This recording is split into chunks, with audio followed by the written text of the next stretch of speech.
Добро вечер, јас сум Маја Рангеловска, вие го следите дневникот во 22 часот. Во него ќе гледате. Мостот кај Башкими опасен за минувачите. Во првиот квартал од годината потрошени 18% од буџетот на општината. Куманово газ работи со загуба. Кумановските ВМРО-вци интензивно се подготвуваат за партискиот конгрес.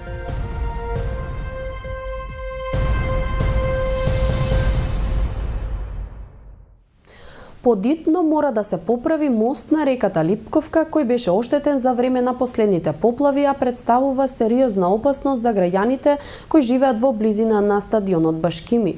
Мостот го користат над 100 семејства, а пред непол месец од него паднало 8-годишно момче. Само со голема присебност на случаен минувач било спасено од сигурна смрт. Општината Куманово направи проценка за санација на мостот и потребни се 1.200.000 денари. Парите треба да ги обезбеди владата. 1.200.000 денари се неопходни за санација на мостот на реката Липковка во близина на стадионот Башкими. Од поплавите кои го зафатија овој дел од градот минатиот месец, однесен е мостот кој според Комисијата за проценка на штети одамна бил за реконструкција. Ова поплава или овие голем водостој на реката Липковка што дојде, тогаш само беше го довршила на работа што ја наруши статиката на мостот, бидејќи претходно мостот не беше во добра форма. Сега на оваа поплава повеќе беше нарушено и така да граѓаните на овој дел не можат да го користат.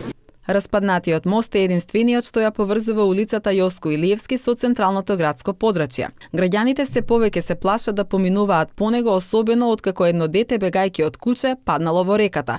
Од проблемот се засегнати околу 100 семејства. Мостот веќе не е проводан, децата и не може да поминуваат за во школа, се плашат, бидејќи пред месец и пол дена имаме еден несреќен случај каде што детето, 8-годишно дете падна во река и еден поминувач случајно се најде на лице место и го спаси детето. Тоа ќе беше и трагедија голема за оваа општина. Што побрзо да се реши и да се санира овој мост, бидејќи овдека имаме и болни луѓе, деца и ова е ние главна артерија што ние поврзува со градот. По моето е убедување, по вашите гледната точка, тука не постои овој мост веќе.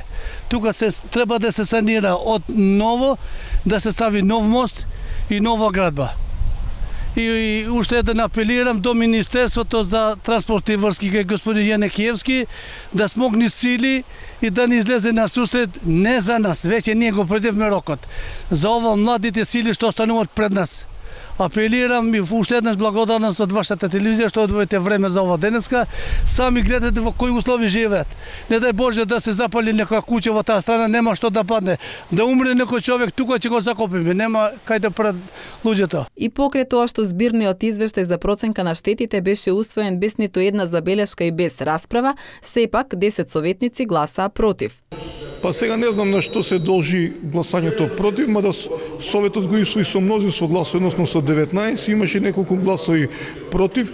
Ова е мост кој што од општенародно добро, сите граѓани го користат, немаше некои забелешки или приметби на извештајот зошто е, не знам, за висината или за некои други работи, не знам во што се односи. Оставам на советниците, ако сакат или ако мислат да се изјаснат зошто гласале против. Јас мислам дека за вакви настани од елементарни непогоди каде што сите граѓани се погодени или еден инфраструктурните објекти ги користат сите граѓани, нема потреба некои советници да не гласаат за. Усвоениот извештај од советниците ќе биде испратен до Комисијата за проценка на штети во владата на Република Македонија. Ристовски очекува надлежните да ја поддржат санацијата на мостот на Липковка. Близу 300 милиони денари или 18% од буџетот на општината е потрошен во првите 3 месеци од годината. Најмногу пари отишле на изградба и реконструкции на улиците, изградба на затворениот базен и јавно осветлување во градот. Советниците од опозицијата критикуваат дека буџетот е нереален и дека фалат средства за решавање на проблемите со паркирањето, сообраќајниот хаос и дивите депонии. Во првите 3 месеци од 2015 година општина Куманово потрошила околу 300 милиони денари или 18% од буџетот. Реализирани се 7% од капиталните приходи, а најголем дел се наменети за изградба и реконструкција на улици, изградба на затворен базен и јавно осветлување во градот. Ukupno извршување на буџетот на приходната страна за првите 3 месеци во годината е 21% во однос на планот. Поотделно има реализација на даночните приходи, на неданочните, на приходи од самофинансирачките активности, како и на приходите од донации и од дотации од посебни општински буџетски корисници. Што се однесува на расходна страна, реализација е 18%, реализирани се тековни и капитални расходи. Тековните се реализирани 21%, а тие се однесуваат за тековно работење на општината и на општинските јавни предпријатија, даден согласно програми кои што ги има донесено, почнувајќи од јавното предпријатие Чистота, јавното предпријатие Куманово паркинг, Куманово газ, како и ЈП Водовод. Советниците од ВМРО ДПМН критикуваат дека буџетот е нереален и не се предвидени финансиски средства за решавање на проблемите со паркирањето, сообраќајниот хаос и дивите депонии. Тие предвидуваат дека до крајот на годината може да се оствари само 80% од буџетот. На седницата на Советот на општина Куманово беше усвоен кварталниот извештај за извршување на буџетот за првиот квартал од 2015 година и буџетскиот календар. Опозицијата во Советот на општината тврди дека јавното предпријатие Куманово газ работи со загуба. Само во последната година направиле минус од 7 милиони денари, а тоа е поради превработеноста во администрацијата и големите расходи на сметка на приходите.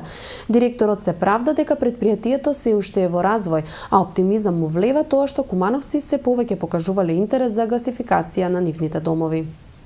Советниците од опозицијата на денешната седница на Советот ја критикуваа работата на јавното предпријатие Куманово газ, за кое тврдат дека е во загуба за околу 7,5 милиони денари.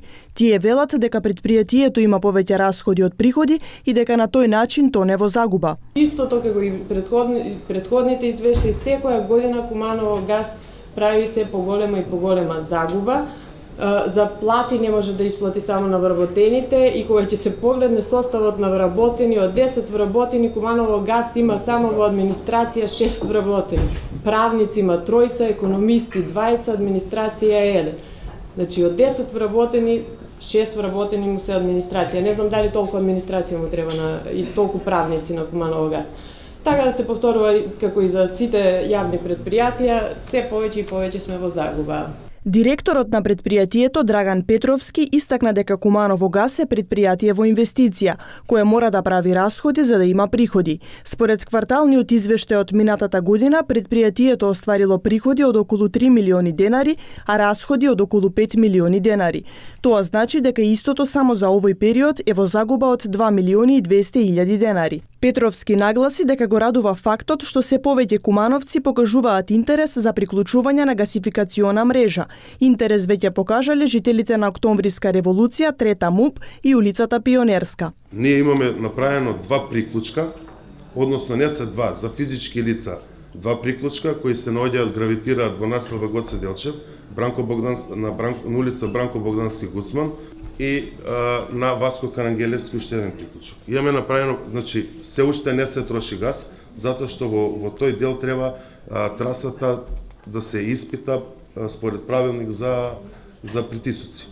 Значи, таа траса веќе се испитува. Таму исто така на Бранко Богдански Гуцман во изградба е приклучок за домаќинство. Приклучена е црква Свети Тројца, каде што треба да се направи котлара од страна на инвеститор. Ќе се даде алтернатива инвеститор, самиот граѓанин да може да прави приклучок, и се дава алтернатива јавното предпријатие да направи приклучок, а во исто време и да проектира. И покрај негодувањата на дел од советниците, мнозинството даде поддршка и се усвоија годишната сметка и финансиските извештаи на Куманово газ за 2014 година.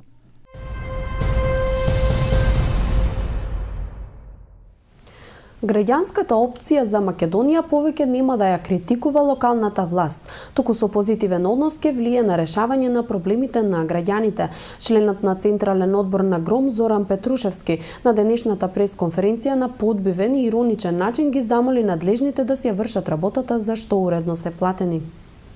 Наместо да ја критикуваме работата на локалната самоуправа како досега со цел да направи нешто добро за граѓаните на Куманово, ќе се обидеме со еден позитивен однос кон општината да промениме нешто кај овие луѓе, рече Зоран Петрушевски на денешната пресконференција на Гром. Според него, токму инертноста која покажувала локалната власт во однос на решавање на битни градски проблеми е нивна мотивација за поинакво постапување. Петрушевски на ироничен начин уште еднаш побара осветлување и асфалтирање на улиците за кое граѓаните уредно плаќаат, изградба на тротоари и останати работи. Првин, длабоко им се извинуваме што можеби ги вознемируваме во нивното владење со нас и нашите пари.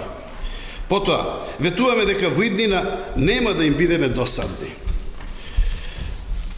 И на крај, ги замолуваме да направат некој тротоар таму каде е најпотребен, а особено долж регионалниот пат кој поминува низ населбата Карпош и Ајдучка чешма. Посебна молба имаме да се обележи со една табла на која едноставно пишува Куманово со стрелка на десно на влезот во Куманово спроти супермаркетот Алфи. Замолуваме да не се наплаќа услуга за прочистување на вода таму каде што нема изградено или не функционира канализацијата, затоа што е греота. Гром, продолжувајќи во истиот стил, побара од општината да ги плати долговите кон разните доверители, да го доизгради градскиот базен, единствениот капитален објект кој се гради со години, со порака, ако локалната самоуправа смета дека Гром претерува во барањата, да си продолжи како и досега по свое. Членовите на Општинскиот комитет на ВМРО ДПМН од Куманово интензивно се подготвуваат во најдобро светло да го пречекаат партискиот врв на 15-тиот конгрес во Куманово. Од партијата соопштува дека подготовките се при крај и дека на овој начин Куманово ќе влезе во историјата на ВМРО ДПМН. Центарот за култура светна за таа намена, откако се уреди просторот каде што ќе присуствуваат високите партиски функционери. На 2 и 3 мај во Центарот за култура Трајко Прокопиев ќе се одржи 15-тиот партиски конгрес на ВМРО ДПМН. На истиот ќе присуствуваат 560 делегати кои што се избрани по различни основи. Председателот на Општинскиот комитет на ВМРО ДПМН Куманово, Драган Петковски, вели дека подготовките се при крај и дека го радува фактот што конгресот ќе се одржи во нашиот град. Ова за нас значи нешто многу, бидејќи сите знаеме дека партијата ВМРО постои веќе повеќе од 120 години. Ова е 15-ти конгрес на партијата и за прв пат се одржува во Куманово и на овој начин и Куманово влегува во историја на ВМРО. Па ја би го поставил поинаку тоа прашање. Зошто дури сега Куманово? Значи, Куманово е сепак втор по големина град во Македонија и мислам дека заслужува да една ваква манифестација се одржи Куманово. На конгресот е предвидено да се избере председател, а подоцна и целото раководство. Петковски објасни дека рокот за поднесување на кандидатура за председател трае до петок до 15 часот и дека секој што сака може да се пријави доколку собере потписи од 30 делегати. Гласањето ќе биде во тајност, а оној што ќе добие најмногу гласови ќе стане председател и ќе ја води партијата во следните 4 години. По најавата дека конгресот ќе се одржи во Центарот за култура во Куманово, веќе интензивно се работи на уредување на холот и големата сала. Иако надлежните велат дека уредувањето не е поврзано со конгресот, видливо е зголеменото присуство на вработени кои го средуваат просторот каде што ќе присуствуваат високите партиски функционери. Заразните болести во 2014 година на подрачјето на општина Куманово бележат тренд на намалување, покажува годишниот извештај на Центарот за јавно здравје Куманово. Но дали тоа е реалната слика или матичните лекари поради презафатеност со административна работа не ги пријавуваат заболените редовно? Минатата година во општината и во регионот имаше зголемена појава на заразна жолтица. Заразните болести во претходната година бележат тренд на намалување за околу 21%.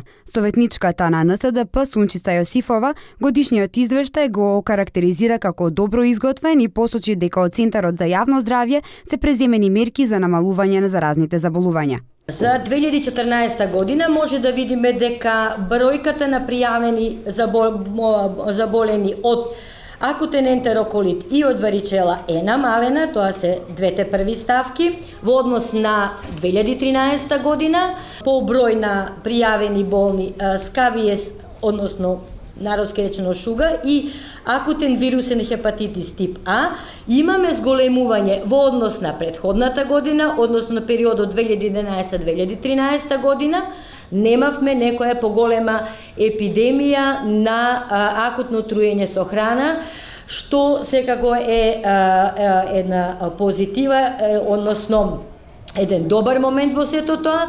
И исто така имаме намален број на болни кај кои е изолирана салмонела тип бактерија и шигела, што за разлика од другите години имаме многу поголема застапеност. Епидемиологот во Центарот за јавно здравје Јадранка Стаменковска нагласува дека епидемиолошката состојба е несигурна, бидејќи е присутна епидемија на заразна жолтица. Таа објаснува дека матичните лекари и здравствените работници во јавните установи се преоптоварени со задолжителните административни пријави на заразни болести. И Куманово стана дел од она што значи епидемиско јавување на заразна жолтица тип А на ниво на подрачје на Македонија и трет град е каде што е пријавена на ова заболување.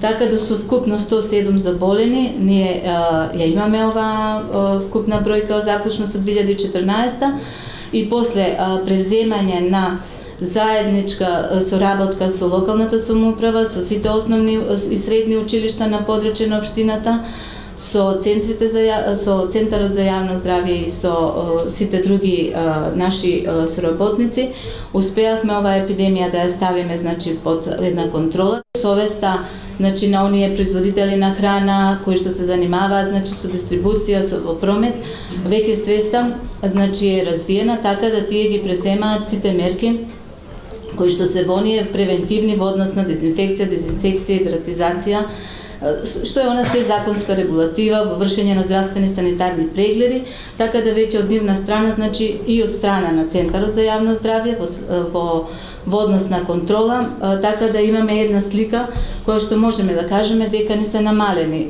овие заразните заболувања. Состојбата на аерозагадувањето се следи преку мониторинг станица што е поставена во кругот на болницата, а со податоците располага Министерството за животна средина и просторно планирање. Според Мимоза Величковска, специјалист по хигиена во Центарот за јавно здравје, последните неколку години станицата не функционира и поради тоа нема податоци за состојбата со аерозагадувањето. Ние во Центарот за јавно здравје ја следиме состојбата со аерозагадување во однос само на загадувачките честички кои се поголеми од 10 микрометри преку поставени 4 седиментатори. Тоа се значи загадувачки материи кои што делуваат на горните респираторни патишта. Состојбата ви е дадена во извештајот и се собираат како просечни месечни концентрации. Величковска додава дека во текот на минатата година имало надминување на концентрациите на загадување на воздухот, кој се должи на интензивните градежни активности на територијата на општина Куманово.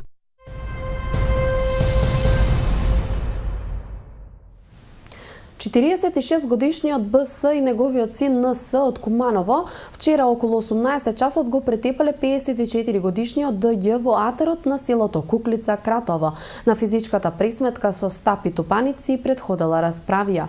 Потоа двајца кумановци му го одзели мобилниот телефон на претепаниот за да не го пријави случајот во полицијата.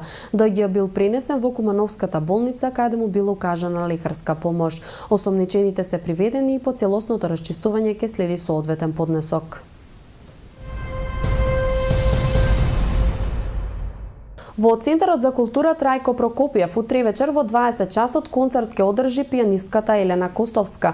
Концертот е насловен како француско-шпански ароми, а во програмата се дела од Шопен, Дебиси, Гинастера и други. Костовска е родена во Скопје, каде го завршува средното музичко училиште Илија Николовски Луј. По завршувањето на постдипломските студии во Германија од 1999 до 2003 година работи како корепетитор на гудачка класа при државниот музички балетски училишен центар, а моментално работи како професор по пијано во истиот.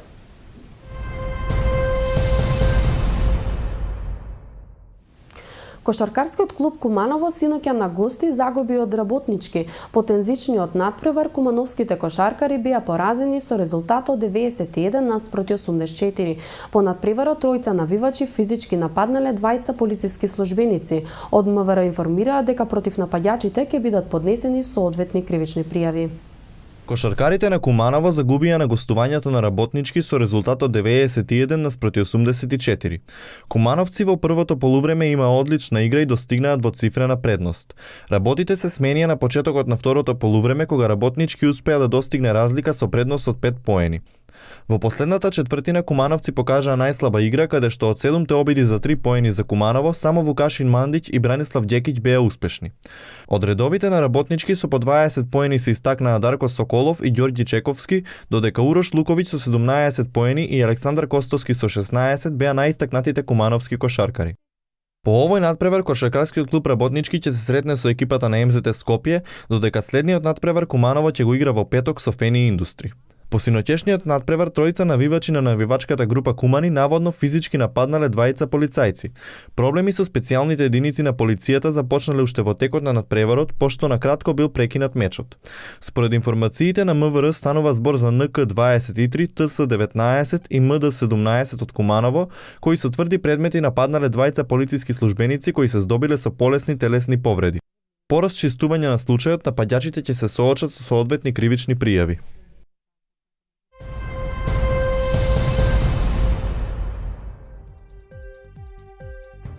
Времето во Куманово денеска беше облачно со повремени врнежи од дожд. Дуваше слаб северен и северозападен ветер. Максималната температура се движеше до 17, а минималната до 11 степени Целзиусови. За утре се најавува умерено облачно време со дожд. Дневната температура ќе достигне 21, а утринската ќе се намали до 7 степени Целзиусови. Ова беше последната информација во Дневникот во 22 часот. Ви благодарам на вниманието, имајте пријатна вечер.